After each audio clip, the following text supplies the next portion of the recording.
Donc, juste une petite vidéo pour expliquer à un client qui m'a appelé comment il est possible que l'eau du radiateur se soit mélangée avec l'huile de sa boîte automatique. Il s'est rendu compte de ça récemment, la boîte ne marchait plus et en vidangeant, il s'est rendu compte que c'était un mélange d'huile et de liquide de refroidissement et évidemment la boîte, à mon avis, elle est morte.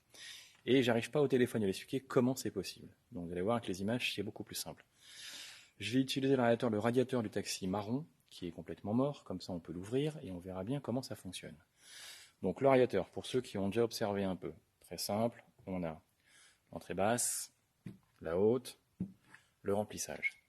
Ici, on a deux entrées, une entrée et une sortie comme on veut, qui servent au refroidissement de la boîte automatique. Pour ceux qui ont déjà regardé, on a de ce côté cette durite qui se branche comme ça, et de l'autre côté, on a celle-ci qui se branche ici.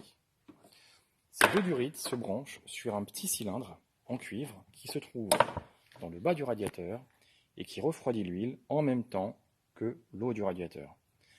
Lorsque les vis de durite sont là depuis 5 ans ou 10 ans et qu'elles sont bien rouillées, en forçant, on arrive à abîmer le petit cylindre à l'intérieur. Je vais ouvrir l'aérateur et vous montrer.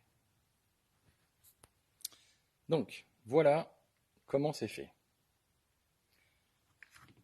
On a ce petit cylindre en cuivre qui est dans le radiateur. Voilà, j'ai enfin réussi à l'enlever. On a ce petit cylindre qui est dedans, tout simplement, tout bêtement, et qui permet de refroidir la boîte.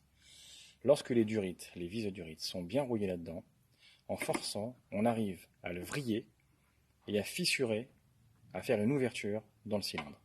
Du coup, l'eau du radiateur, le liquide de refroidissement, se mélange avec la boîte, et la boîte en général, elle n'y résiste pas. Le circuit de refroidissement, on le nettoie, ça refonctionne. En général, la boîte est morte. Donc, quand vous changez vos durites de boîte automatique, si à un moment donné vous devez forcer, avant de remonter, vérifiez que le petit cylindre est resté étanche. Il faut le mettre sous pression, et comme ça, vous validez qu'il n'y a pas de bulle qui remonte au radiateur, et vous validez que vous n'allez pas bousiller la boîte. Voilà.